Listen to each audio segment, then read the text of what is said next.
In this video, we're going to talk about combination of functions and composite functions. Combination of functions. Here's an example and here's an example. F plus g of x. Notice in the notation I wrote right here, sometimes you just write f plus g. And this is not f plus g times x when you see this. This is f plus g of x. Just like f of x is a function of x. When you do f plus g of x, it's simply just f of x plus g of x. So what we'll do is we'll just add like terms. Alright? Combine like terms, have our expression. Let's do it. 2x squared plus 2x squared. It's 4x squared. 2x plus x is 3x, and 3 minus 1 is 2. Yeah. Combine like terms, add these two functions. 2x squared plus 2x squared, 4x squared. 2x plus x, 3x. And 3 minus 1 is 2. Okay? Now, when you do f minus g of x, be careful, because you got to distribute that minus. Now I'm going to write it out. 2x squared plus 2x plus 3. You have to subtract this entire quantity. 2x squared plus x minus 1. So when you do that, notice 2x squared plus 2x plus 3 minus 2x squared minus x, and a negative times a negative, plus 1. These go away. 2x squared minus 2x squared is 0x squared. 2x minus x is x.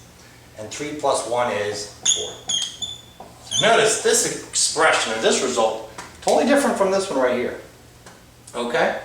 That's f minus g of x. Sometimes you may be asked to find f plus g of 1.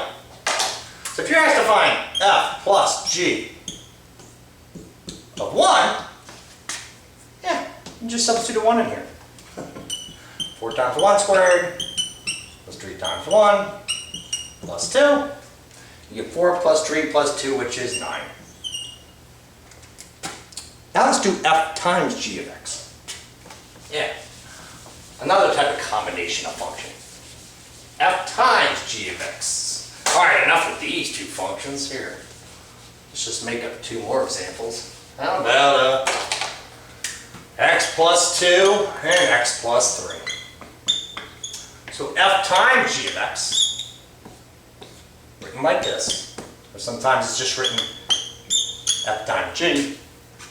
Yeah, just multiply this. There, finished, done. Well, we should expand this. You know, it's in the back of the book. And in the back of the book, that'll be expanding.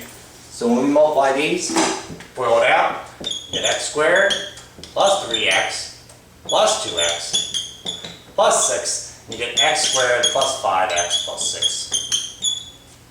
6. And how about f divide g of x? Or f divide g? Yeah, just divide. Right there. What else can we do? Nothing. You can't simplify that. Can't cancel the x's. And you may be asked to find the domain of f divide g of x. So what's the domain of this function? As you recall, hopefully from a previous lesson, this denominator right here is not allowed to be 0.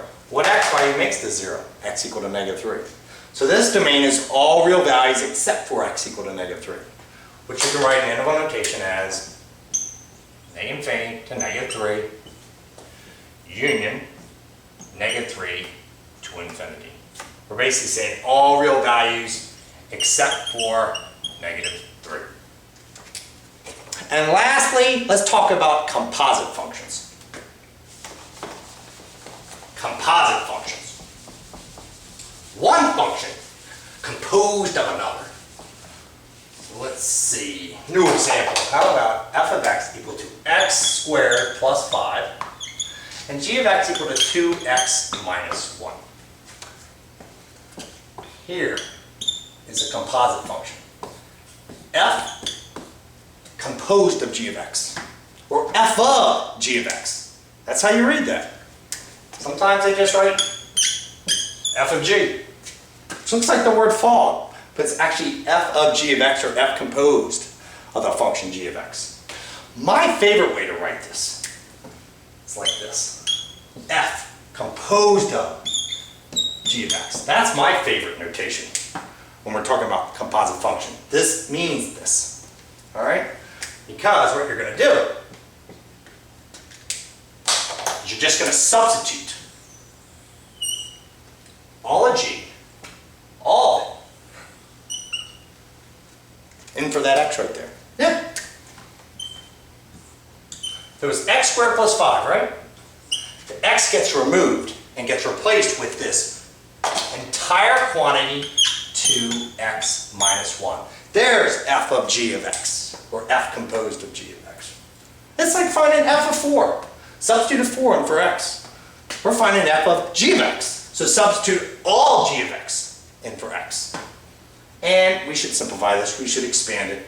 You have to FOIL this out. When you FOIL this out, you have 2x minus 1, 2x minus 1.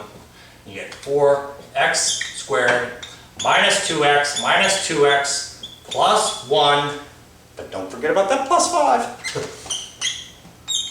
Leaving us with 4x squared minus 4x plus 6. That's f of g of x. Looking nice.